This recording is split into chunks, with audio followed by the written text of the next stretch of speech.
Halo semuanya, perkenalkan kami dari kelompok 6 kelas Politik, Energi, dan Sumber Daya Alam POL 52 Universitas Bakri.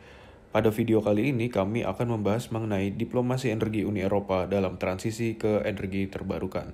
Sebelum menonton, kalian bisa menyalakan subtitle, lalu jangan lupa untuk meninggalkan like, komen, dan subscribe.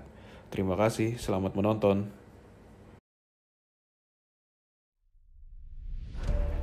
Apa itu diplomasi energi? Diplomasi energi adalah sebuah cara suatu negara dalam memastikan keamanan energinya tercapai.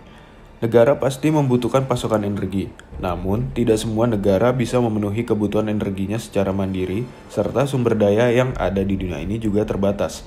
Dalam rangka memastikan keamanan pasokan energi untuk satu negara, maka negara tersebut harus mencari atau mendatangkan suplai energi dari negara lain dengan cara impor. Cara untuk mendapatkan pasokan energi ini bisa dibilang sebagai diplomasi energi. Diplomasi energi merupakan agenda kebijakan luar negeri sebuah negara. Kebutuhan energi yang tidak pernah menurun, justru malah meningkat seiring berkembangnya waktu, namun sumber energinya terbatas atau bisa habis. Dalam rangka memenuhi keamanan energi negara, maka diplomasi energi ditujukan untuk memastikan keamanan, ketersediaan akses terhadap sumber-sumber energi internasional. Untuk memastikan keamanan energi dan ketersediaan akses terhadap sumber energi internasional ini, maka dibutuhkan kerjasama antar negara untuk mengelola dan mengatur sumber energi tersebut melalui diplomasi. Melalui diplomasi energi ini, negara-negara berharap untuk menjaga pasokan energi demi memenuhi kepentingan nasionalnya masing-masing. Fungsi diplomasi energi yang pertama yaitu sebagai alat negosiasi sebuah negara mengamankan pasokan energi dari luar negara tersebut. Setiap negara memiliki kebutuhan energi yang berbeda-beda, namun sumber energi atau pasokan energi yang dibutuhkan belum tentu tersedia atau bisa diproduksi di dalam negeri, atau bahkan kapasitas produksi dalam negerinya tidak mampu mengimbangi kebutuhan di dalam negerinya. Oleh karena itu, diplomasi dibutuhkan untuk membeli atau mengimpor energi yang dibutuhkan suatu negara dari negara pengekspor energi atau produsen energi. Contohnya adalah Amerika Serikat dan Arab Saudi, di mana Amerika membutuhkan minyak bumi, namun kapasitas produksi mereka tidak mencukupi kebutuhan dalam negerinya, sehingga harus impor dari Arab Saudi. Yang kedua, menjaga kestabilan geopolitik. Energi merupakan hal yang sensitif dan dapat memicu konflik mulai dari skala kecil hingga skala besar seperti perang antar negara. Diplomasi energi digunakan agar hal-hal seperti ini dapat dihindari dalam mencari dan mengamankan energi yang dibutuhkan. Karena efek dari kebijakan energi suatu negara mampu untuk mempengaruhi kestabilan geopolitik regional maupun global, maka diplomasi energi berperan sebagai penjaga kestabilan geopolitik tersebut. Dan yang terakhir, alat untuk kerjasama dengan negara lain terkait dengan energi. Sama seperti poin pertama, namun dalam hal ini kerjasama terkait dengan energi lebih ke arah riset dan inovasi. Contohnya adalah kerjasama teknologi energi terbarukan antar negara. Diplomasi energi merupakan agenda politik luar negeri sebuah negara yang tentunya dipengaruhi oleh faktor internal dan eksternal. Dalam kasus Uni Eropa, bisa kita lihat ada dua hal yang sangat mempengaruhi diplomasi energi Uni Eropa. Yang pertama bisa kita lihat setelah menonton cuplikan berikut ini. Я обращаюсь к народу Украины. Искренне хочу, чтобы вы нас поняли. Мы ни в коем случае не хотим нанести вам вред, оскорбить ваши национальные чувства. Мы всегда уважали территориальную целостность украинской державы. Крым – это наше общее достояние и важнейший фактор стабильности в регионе.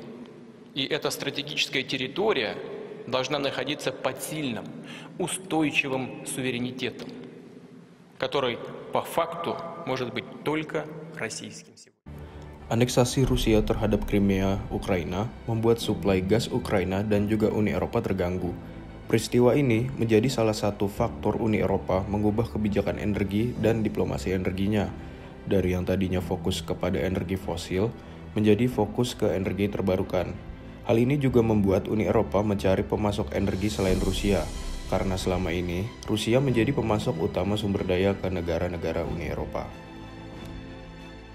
Dalam 5 tahun terakhir, Uni Eropa memfokuskan, memprioritaskan, dan mendukung penggunaan serta pengembangan energi terbarukan.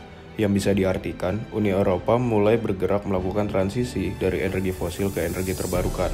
Uni Eropa berkomitmen dalam membantu untuk mencegah serta mengurangi dampak dari perubahan iklim. Dengan kebijakan energi terbarukan yang dikeluarkan oleh Uni Eropa ini, diharapkan dapat berdampak positif terhadap perubahan iklim. Diplomasi energi Uni Eropa didasari oleh kebijakan energi Uni Eropa itu sendiri. Berikut adalah kebijakan energi Uni Eropa. Yang pertama, yaitu Renewable Energy Directive. Sebuah kebijakan energi yang dikeluarkan oleh Uni Eropa sebagai sebuah framework untuk pengembangan energi terbarukan di seluruh negara-negara Uni Eropa di dalam sektor ekonominya.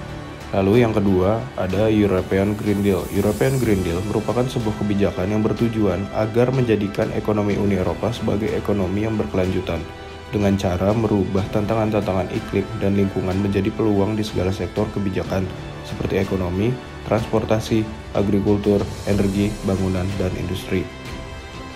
Lalu ada The 2030 Climate and Energy Framework, sebuah roadmap yang dibuat oleh Komisi Uni Eropa yang mempunyai 3 tujuan utama, yaitu yang pertama, emisi gas rumah kaca harus dipotong atau dikurangi hingga 40% dibandingkan dengan level pada tahun 1990.